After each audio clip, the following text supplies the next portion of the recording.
ആകാശവാണി. നമസ്കാരം. പ്രത്യേക വാർത്താ ബുള്ളറ്റിൻ വായിക്കുന്നത് സോഫിയ ഡാനിയൽ. ഉരുൾപൊട്ടലുണ്ടായ വയനാട്ടിലെ മുണ്ടക്കൈ ചൂരൽമല പ്രദേശങ്ങൾ അതിജീവനത്തിന്റെ പാതയിൽ.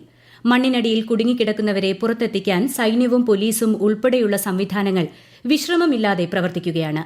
മുണ്ടക്കൈയിൽ സൈന്യം ഒരുക്കിയ താൽക്കാലിക ബെയിലി പാലത്തിലൂടെ വാഹനങ്ങൾ കടത്തിവിട്ടു തുടങ്ങി. ദുരന്തത്തിൽ മരണസംഖ്യ 280 കവിഞ്ഞതായാണ് റിപ്പോർട്ടുകൾ. 98 മൃതദേഹങ്ങൾ തിരിച്ചറിഞ്ഞിട്ടുണ്ട്. 200-ലധികം പേരെയാണ് ഇനി കണ്ടെത്താനുള്ളത്. 2000-ഓളം പേരെ രക്ഷപ്പെടുത്തി.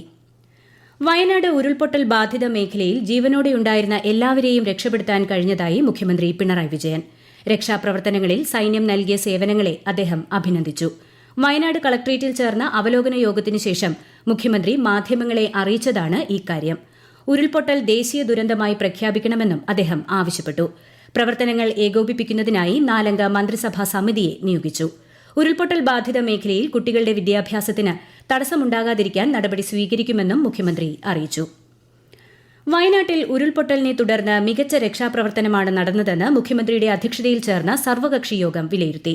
എല്ലാവരും ഒന്നിച്ചുനിന്ന് പ്രതിസന്ധിഘട്ടം തരണം ചെയ്യണമെന്ന് പ്രതിപക്ഷ നേതാവ് വി ഡി സതീശൻ അഭിപ്രായപ്പെട്ടു. സർക്കാരിന് പ്രതിപക്ഷത്തിന്റെ പൂർണ്ണ പിന്തുണയുണ്ടെന്നും അദ്ദേഹം അറിയിച്ചു. വടക്കൻ കേരളത്തിൽ ഇന്നും അതിശക്തമായ മഴ തുടരാൻ സാധ്യതയെന്ന് കേന്ദ്ര കാലാവസ്ഥാ വകുപ്പ്. കണ്ണൂർ മുതൽ കാസർഗോഡ് വരെയുള്ള വടക്കൻ ജില്ലകളിൽ നാളെ മഞ്ഞ ജാഗ്രത പ്രഖ്യാപിച്ചു. തൃശൂർ, മലപ്പുറം, വയനാട്, കണ്ണൂർ, കാസർഗോഡ് എന്നീ 5 ജില്ലകളിലെ എല്ലാ വിദ്യാഭ്യാസ സ്ഥാപനങ്ങൾക്കും നാളെ ജില്ലാ കളക്ടർമാർ അവധി പ്രഖ്യാപിച്ചു. കേരള, കർണാടക, ലക്ഷദ്വീപ് തീരങ്ങളിൽ മത്സ്യബന്ധനത്തിന് വിലക്ക് ഏർപ്പെടുത്തി. നദികളിലെ ജലനിരപ്പ് അപകടകരമായി ഉയരുന്ന സാഹചര്യത്തിൽ തൃശൂരിലെ കരുവന്നൂർ, ഗായത്രി പുഴകളിൽ കേന്ദ്ര ജല കമ്മീഷൻ ഓറഞ്ച് ജാഗ്രത നൽകി. പ്രളയ മുന്നറിയിപ്പിന്റെ സാഹചര്യത്തിൽ നദീതീരങ്ങളിൽ താമസിക്കുന്നവർ ജാഗ്രത പാലിക്കണം. വയനാട് ഉരുൾപൊട്ടൽ ദുരന്ത ബാധിതർക്കുള്ള സഹായമായി മുഖ്യമന്ത്രിയുടെ ദുരിതാശ്വാസ നിധിയിലേക്ക് കഴിയുന്നവർ എല്ലാം സംഭാവന നൽകണമെന്ന് മുഖ്യമന്ത്രി പിണറായി വിജയൻ അഭ്യർത്ഥിച്ചു. ദുരിതാശ്വാസ നിധിയിലേക്ക് ഇന്ന് വിവിധ സംഘടനകൾ, സ്ഥാപനങ്ങൾ, വ്യക്തികൾ എന്നിവരിലായി 17 ലക്ഷം രൂപയുടെ ചെക്കുകൾ ലഭിച്ചു. ചലച്ചിത്രതാരം മമ്മൂട്ടി 20 ലക്ഷം രൂപ സംഭാവന ചെയ്തു.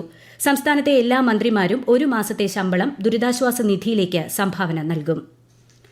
വയനാട് ദുരന്തത്തിന്റെ പശ്ചാത്തലത്തിൽ മുഖ്യമന്ത്രിയുടെ ദുരിതാശ്വാസ നിധിയിലേക്ക് സംഭാവന ചെയ്യണമെന്ന അഭ്യർത്ഥനയ്ക്കെതിരെ പ്രചാരണം നടത്തിയതിന് സംസ്ഥാന വ്യാപകമായി 14 എഫ്ഐആർ രജിസ്റ്റർ ചെയ്തു. ഇത്തരത്തിലുള്ള 194 പോസ്റ്റുകൾ സാമൂഹ്യ മാധ്യമങ്ങളിൽ കണ്ടെത്തുകയും അവ നീക്കം ചെയ്യുന്നതിന് സാമൂഹ്യ മാധ്യമങ്ങൾക്ക് നിയമപ്രകാരമുള്ള നോട്ടീസ് നൽകുകയും ചെയ്തു. ഈ മാസം 10-ന് ആലപ്പുഴ പുന്നമടക്കായലിൽ നടത്താനിരുന്ന നെഹ്റു ട്രോഫി ജലമേള മാറ്റിവെച്ചു. വയനാട് ദുരന്തത്തിന്റെ പശ്ചാത്തലത്തിലാണ് വള്ളംകളി മാറ്റിയത്. പുതുക്കിയ തീയതി പിന്നീട് തീരുമാനിക്കും. വയനാട് ജില്ലയിലെ പ്രകൃതി ദുരന്തവുമായി ബന്ധപ്പെട്ട് ദുരിതബാധിതർക്ക് ആവശ്യമായ സാധനങ്ങൾ എത്തിക്കുന്നതിനായി KSRTC ആവശ്യമായ ക്രമീകരണങ്ങൾ നടത്തിയതായി മന്ത്രി KB ഗണേഷ് കുമാർ.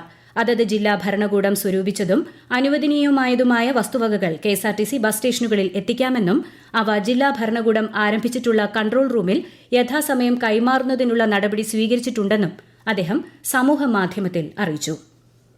വയനാട്ടിലേക്ക് അവശ്യ സാധനങ്ങൾ എത്തിക്കുന്നതുമായി ബന്ധപ്പെട്ട കൂടുതൽ വിവരങ്ങൾക്ക് കൺട്രോൾ റൂം നമ്പറായ 1077-ൽ വിളിക്കേണ്ടതാണ്. ദുരന്ത നിവാരണ അതോറിറ്റി അറിയിക്കുന്നതിനനുസരിച്ച് മാത്രമേ സാധനങ്ങൾ എത്തിക്കേണ്ടതുള്ളൂ. ദുരിതത്തിലായ കുട്ടികൾക്ക് മാനസിക പിന്തുണയ്ക്കായി വനിതാ ശിശുവികസന വകുപ്പിന്റെ ടോൾ ഫ്രീ നമ്പറായ 1098-ൽ ബന്ധപ്പെടാം. ആരോഗ്യവകുപ്പിന്റെ ടെലിമനസ് സേവനവും 24 മണിക്കൂറും ലഭ്യമാണ്. 14416 എന്നതാണ് ടെലിമനസ് ടോൾ ഫ്രീ നമ്പർ. ഉരുൾപൊട്ടലിനെ തുടർന്ന് ഒറ്റപ്പെട്ടുപോയ നെല്ലിയാമ്പതിയിലെ ഗതാഗതം അടുത്ത ദിവസം തന്നെ ഒരു വശത്തേക്ക് തുറന്നുകൊടുക്കാനാവുമെന്ന് മന്ത്രി MB രാജേഷ്. ഇതിലൂടെ നെല്ലിയാമ്പതിയിൽ കുടുങ്ങിക്കിടക്കുന്നവരെ പുറത്തെത്തിക്കാനും നെല്ലിയാമ്പതിയുടെ ഒറ്റപ്പെടൽ അവസാനിപ്പിക്കാൻ കഴിയുമെന്നും മന്ത്രി പറഞ്ഞു. മലമ്പുഴ ഡാമിന്റെ ഷട്ടറുകൾ ഉടനടി തുറക്കും എന്ന തരത്തിലുള്ള സന്ദേശങ്ങൾ തെറ്റാണെന്നും കനത്ത മഴ കാരണം ജലനിരപ്പ് ഉയർന്നതിനെ തുടർന്നുള്ള 1ാമത്തെ അലർട്ടാണ് നൽകിയതെന്നും പാലക്കാട് ജില്ലാ കളക്ടർ വ്യക്തമാക്കി. തുറക്കേണ്ടി വന്നാൽ വേണ്ട അറിയിപ്പുകൾ നൽകുമെന്നും ആശങ്കപ്പെടേണ്ടതില്ലെന്നും കളക്ടർ അറിയിച്ചു. പാരീസ് ഒളിമ്പിക്സിൽ 6ാം ദിനത്തിൽ 3ാമത്തെ വെങ്കല മെഡൽ സ്വന്തമാക്കി ഇന്ത്യ. ഷൂട്ടിംഗിൽ പുരുഷന്മാരുടെ 50 മീറ്റർ റൈഫിൾ 3 പൊസിഷൻസ് വിഭാഗത്തിൽ സ്വപ്നിൽ കുസാലെയാണ് വെങ്കല മെഡൽ നേടിയത്. പുരുഷ സിംഗിൾസ് പ്രീ ക്വാർട്ടറിൽ HS പ്രണോയെ പരാജയപ്പെടുത്തി ലക്ഷ്യ സെൻ ക്വാർട്ടറിൽ പ്രവേശിച്ചു. പുരുഷ ഹോക്കിയിൽ ഇന്ത്യ 1-നെതിരെ 2 ഗോളുകൾക്ക് ബെൽജിയത്തോട് പരാജയപ്പെട്ടു. ബാഡ്മിന്റണിൽ സാത്വിക് സായിരാജ് ചിരാഗ് ഷെട്ടി സഖ്യം പുരുഷ ഡബിൾസ് ക്വാർട്ടർ ഫൈനലിൽ പരാജയപ്പെട്ടു. പ്രത്യേക വാർത്താ ബുള്ളറ്റിൻ കഴിഞ്ഞു. അടുത്ത വാർത്താ പ്രക്ഷേപണം നാളെ രാവിലെ 6:45.